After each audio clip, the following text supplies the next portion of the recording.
Okay, let's dive into this. Welcome to today's explainer. We are going to unpack one of the most universally felt, yet totally complex human experiences out there, a romantic heartbreak. We're going to examine the profound emotional duality of losing love and then, terrifyingly, finding it all over again. To do this, we're analyzing the lyrical narratives from two deeply moving sources. Together, these lyrics map out an entire psychological journey, literally taking us from the devastating crash of loss to the confusing, stubborn resilience of the human heart as it actually begins to heal. If you've ever had your heart broken or found yourself helplessly falling for someone new, the structure we're about to explore is going to feel incredibly familiar to you. Let's get started. So there's this beautiful lyric we're looking at, and the translation goes like this.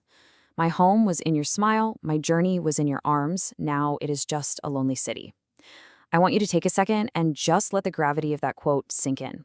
What the writer is capturing here isn't just sadness, it's a total displacement of identity.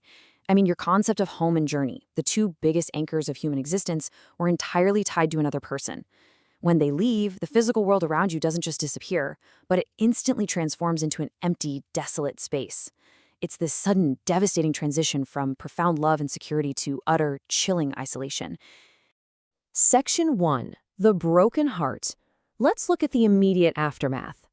So the crucial point is understanding what this lonely city actually represents. It's not a physical place on a map. As our source material outlines, the heart breaks silently, literally without making a sound.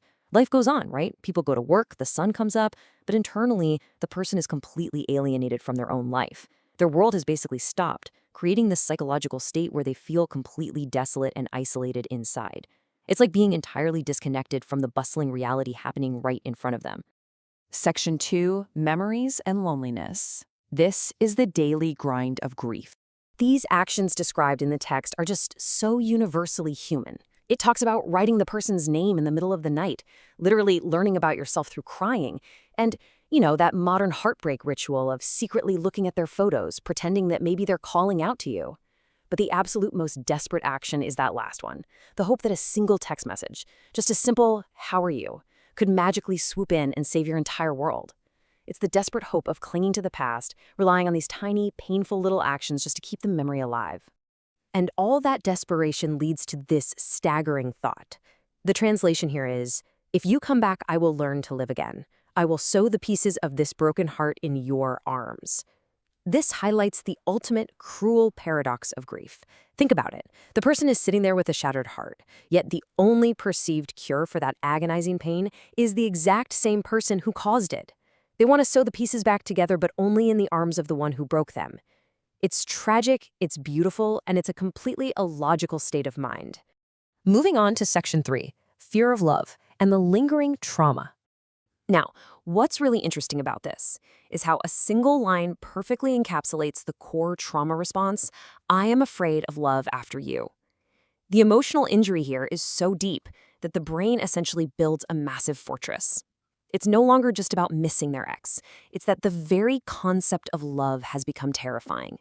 It completely prevents the person from moving on because in their mind, love now absolutely equals pain. The lyrics portray the state where the individual is completely trapped by the aftermath. Every new face they see seems fake, seems like a lie. They feel separated from their own self. And while the whole world is giving them that standard, well-meaning advice to just move on, they simply can't because their love feels like a religion, a deep faith they just cannot abandon. Our sources actually actively reject the cliché that time heals everything. The text plainly states that people say time heals, but honestly, the pain simply does not fade. Section 4. The Heart's New Path. Here comes the unexpected twist. And this brilliantly illustrates the central conflict of our entire explainer. We have two contrasting ideas. On one hand, we have the brain's absolute trauma-induced fear from our first source. I am afraid of love after you. But then from our second source, we have the heart's stubborn refusal to stop feeling. Heart, be careful. You are going to fall in love again. The mind is screaming, stop, it's dangerous. But the heart is already packing its bags for a brand new journey. So how does this happen?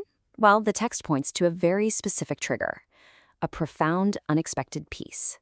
The lyrics describe this confusing, almost magical moment when a heartbroken person who has been stuck living in that lonely city of grief suddenly finds comfort in a new person's presence. Without even trying to do it, They begin to forget their painful existence.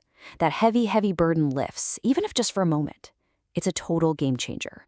Let's walk through exactly how this cycle of falling again operates step by step. Step 1, you acknowledge the fear. You know love is dangerous. Step 2, you find that unexpected peace in someone new. You feel like you're finally finding your lost self again. And then, step 3, the relapse. The heart helplessly starts weaving dreams again. The lyrics explicitly point out the foolishness of this, right? The narrator wonders why the heart is weaving dreams when there is nothing between them yet. It's just a totally involuntary reaction. Section 5, what is this connection? The total loss of control. Let's move on and see how this builds. There's a lyric that translates to, I wanted to forget you, but even that was not possible. The narrator literally tries to force the feeling away.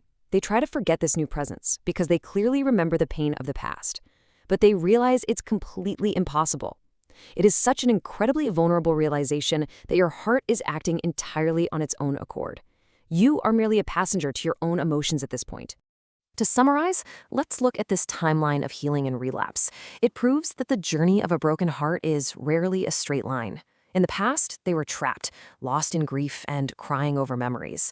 In the present, well, they're suddenly finding themselves purposely passing by the house of someone new, just hoping to catch a glimpse. And looking toward the future, their brain is desperately shouting at their heart, warning it to stop and be careful before it loves all over again. Which leaves us with this final, profound question based on today's texts.